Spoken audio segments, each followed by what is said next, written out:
Hey, what is going on, everybody? My name is Dean, or as most of you know me, Twisty3. Today we've got the AFL Evolution 2 trailer, and we're going to break it down frame by frame. If you haven't seen the trailer, I will leave a link to the full thing below, so you can go and view that as well. Without further ado, let's get stuck into it. So we'll break down some specific points and different things. Because, fun fact, I did this. I put this together.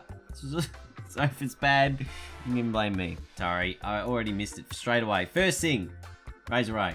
He's here. He's here. He's ready to umpire your life's away. Razor Ray.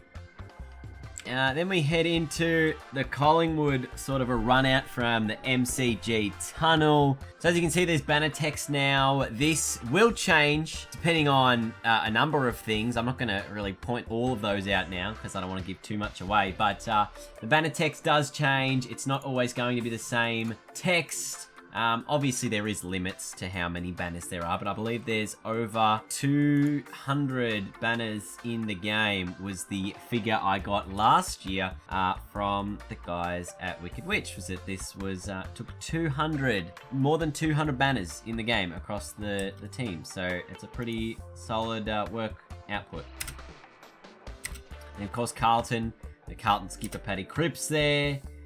Then we get our first look at some players. We've got Rory Sloane.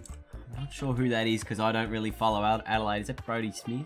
And you can see we've got the fireworks going on here. A bit of pyro action as we get into things early. Obviously, the trainers on the bench getting ready for a game here at the Adelaide Oval. Luke Parker, Jason Johannesson. I know people are like, there's a Melbourne scarf in the background. They were playing Melbourne in this game.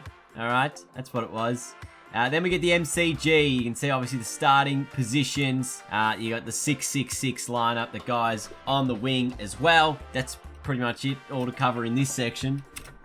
And then, of course, the Tigers coming out as well. Now, this is about the 5th variation of this trailer, by the way, because it's been about a year in the making. There's been about 4 different songs over that period of time, or maybe even more than that. And the last version of the song had the words fire in it. So we're obviously going to put that in there. But this is now the new warm-up cutscene. The players sort of warming up, kicking to each other, getting ready before the game as Trent Cotchin sort of in the huddle there. And then you got Jack Zeeble kicking this ball around the corner. I'm not going to be too specific on how he managed to do that one. Before Jeremy Howe taking a nice specky. You'll see that scoreboard in the background. Very early on in the game, this one, a minute and a half in. The D's with a shocking kick inside 50 as Jeremy Howe over Melksham. Then we've got a bunch of cutscenes here. So we've got the West Coast boys, Kennedy Sheed, Darling, Prestia, Cotchin, Gresham.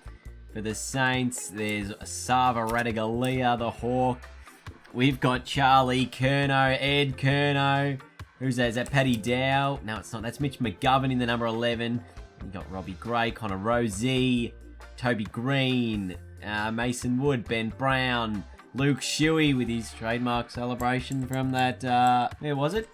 When he kicked the goal after the siren against Port Adelaide. That's what he was celebrating with. Or at least close enough, for those of you that remember. Then we got Cripps again.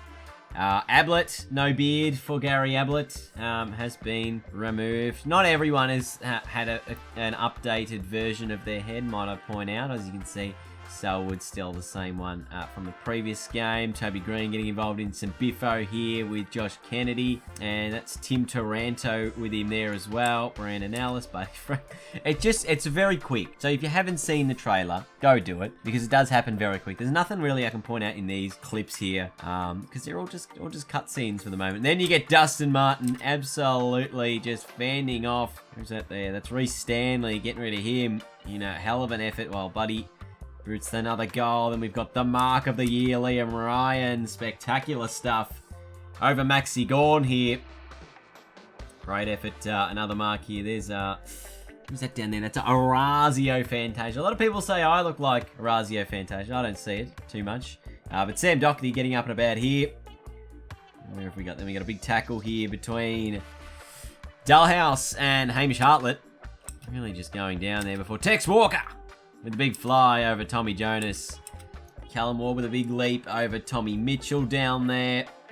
See him back. And then Aaron Norton.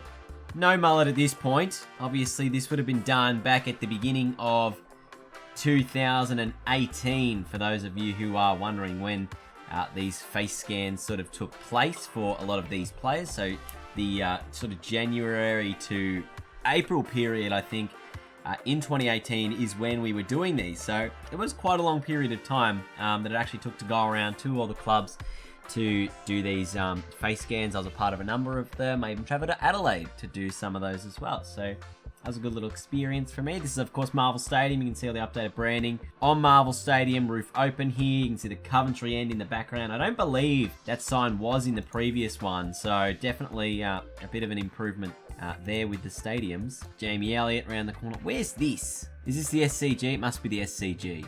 Jamie Elliott against the Swans. Another couple of cutscenes. Paddy Cripps, you get a better look at him. He's got an updated face model as well, being the new game. You might have noticed last year there was a version of the Paddy Cripps head model that was out for public viewing in the sort of, I think it was like a pre-game little warm-up for round 1 last year, when the game was sort of supposed to be building towards launch. There's a couple of things out, and he had a different head model to what he does now. So there's the new Patrick Cripps, obviously the man on the cover of the game.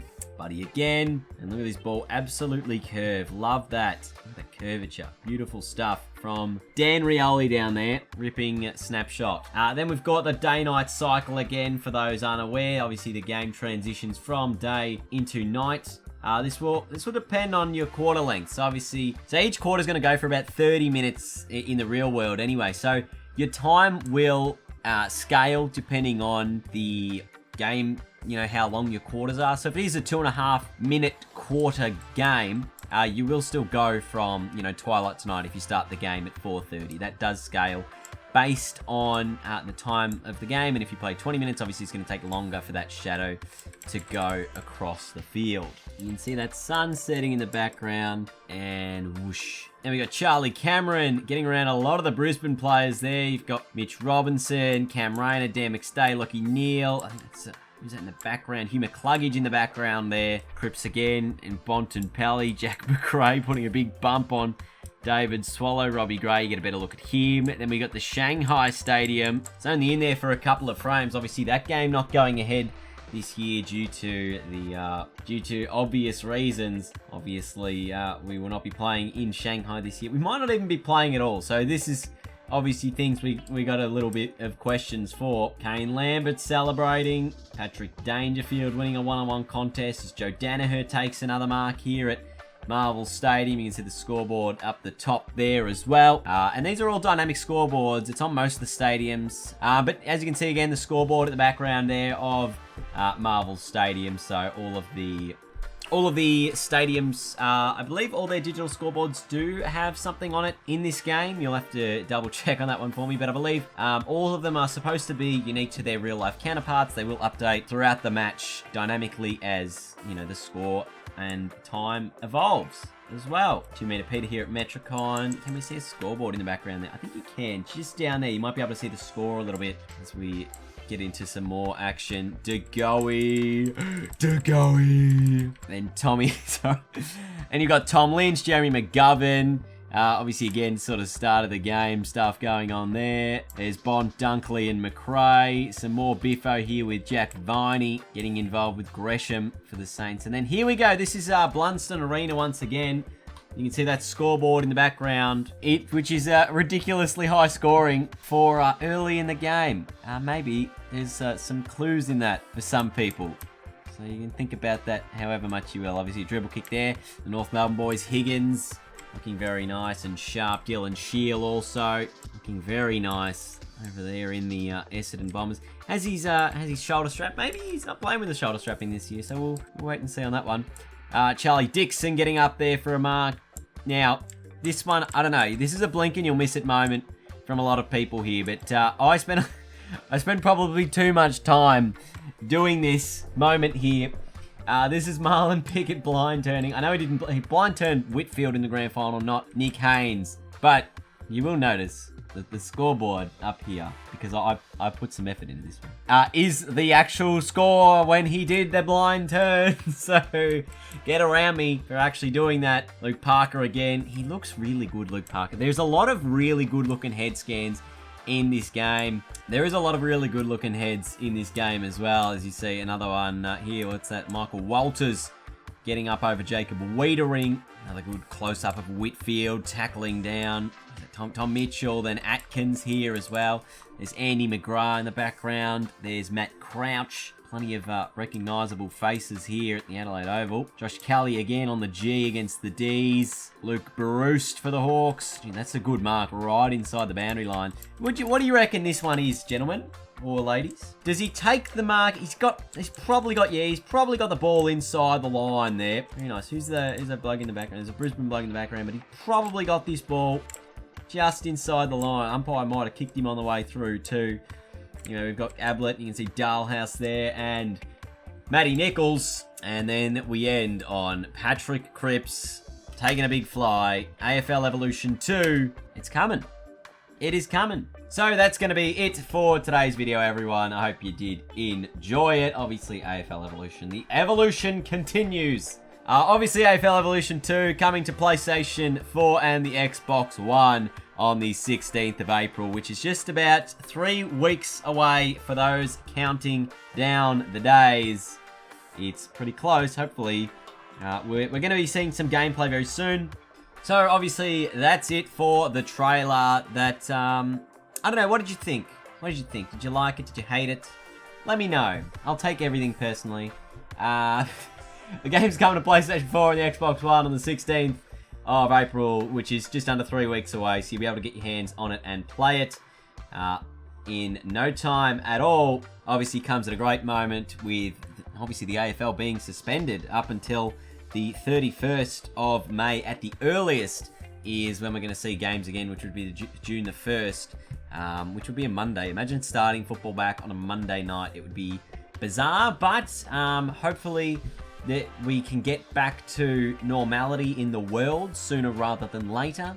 You'll be able to pick this up, as I said, the 16th of April for PlayStation 4, Xbox One, Nintendo Switch coming May 14th, which would still also be before round 1. And the PC version of the game does not yet have a release date, but I'm assuming, hopefully, it's going to be a little bit of time just after the Switch version, as that hasn't been announced yet. So I think it's probably likely to come in June, which is when we're probably hoping to see more football happen. So with that in mind, everyone, I hope you did enjoy today's video. Smash like if you did, if you're excited for the game.